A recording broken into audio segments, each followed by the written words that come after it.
Hello everyone, welcome to the wealth miners. आज मैं आपको बताने वाला हूँ कि निफ्टी एनर्जी में कौन कौन से स्टॉक्स हैं।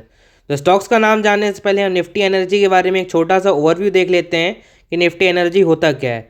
निफ्टी एनर्जी में दोस्तों दो प्रकार के स्टॉक्स होते हैं, ऑयल एंड गैस सेक्टर से आते हैं और दूसरा जो पावर सेक्टर से आते हैं। मतलब एनर्जी का मतलब यहाँ पे हो गया oil gas and power. Energy में वही स्टॉक्स हो सकते हैं जो ऑयल गैस या पावर सेक्टर से बिलोंग करते हों। तो निफ्टी एनर्जी के इंडेक्स में टोटल 10 स्टॉक हैं। ये 10 स्टॉक मिलकर निफ्टी एनर्जी के इंडेक्स को बनाते हैं। तो इन 10 स्टॉक का नाम मैं आपको बताता हूँ। जो स्टॉक्स है मैंने इसको दो पार्ट में डिवाइड कर लिया है। पहला है ऑयल गैस एंड फ्यूल और दूसरा है पावर। जैसा कि मैंने आपको बताया था कि एनर्जी सेक्टर दो पार्ट में डिवाइडेड है। तो सबसे पहले हम ऑयल एंड गैस को देख लेते हैं। ऑयल एंड गैस में आता है Reliance industries, ONGC, BPCL, IOCL और गेल। इसके बाद हम पावर सेक्टर के 5 स्टॉक देख लेते हैं। पहला स्टॉक है टाटा पावर, फिर है अडानी ट्रांसमिशन, फिर है अडानी ग्रीन एनर्जी, फिर है एनटीपीसी, फिर है पावर ग्रिड। अब ये मैंने आपको स्टॉक्स के नाम बता दिए। अब इनका क्या वेटेज है निफ्टी एनर्जी के अंदर मैं आपको ये बताता हूँ। उससे पहले मैं आपको ये बता दूं कि वेटेज का इंपॉर्टेंस क्या है यहाँ पे। इसका मतलब यहाँ पे ये है, जैसे कि आप यहाँ पे नंबर देख सकते हैं, रिलायंस के आगे लिखा हुआ है 32%। मतलब ये है जो निफ्टी एनर्जी का इंडेक्स है उसमें 32% जो एलोकेशन रहेगा वो रिलायंस का रहेगा। उसी तरह से अडानी ट्रांसमिशन का 12% रहेगा। यहाँ से हम एक और कंक्लूजन ये निकाल सकते हैं, कंपनी का परसेंटेज ज़्यादा है वो कंपनी उतनी बड़ी है एज कम्पेयर टू वो कंपनी जिसका परसेंटेज कम है।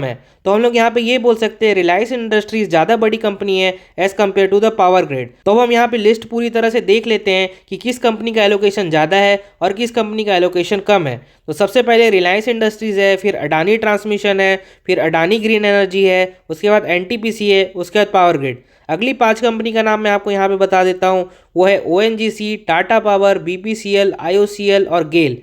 तो यहाँ से मैं ये बोल सकता हूँ गेल जो है छोटी कंपनी है as compare to the ONGC. तो चलिए यहाँ पे हम देख लेते हैं कि निफ्टी एनर्जी ने ओवर द ईयर कितने रिटर्न दिए हुए हैं। यहाँ पे मैंने निफ्टी एनर्जी के रिटर्न लिखे हुए हैं 1 ईयर, 3 ईयर, 5 ईयर और 10 ईयर के ड्यूरेशन में।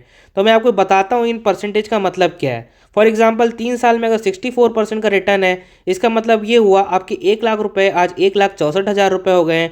86% का मतलब हुआ 1 लाख रुपए 1,86,000 हो चुके हैं।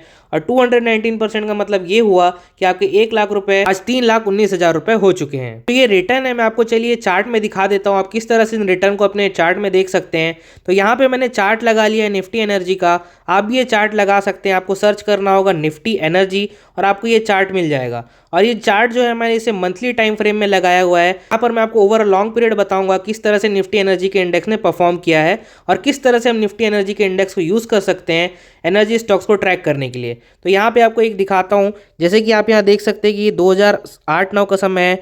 उस समय एनर्जी इंडेक्स यहाँ पे था, पर ये ऑलमोस्ट 10 साल का आप ड्यूरेशन देख सकते हैं 2017 तक। ये मतलब एक रेंज में ही रहा, इस बॉक्स के अंदर ही ऊपर नीचे हुआ।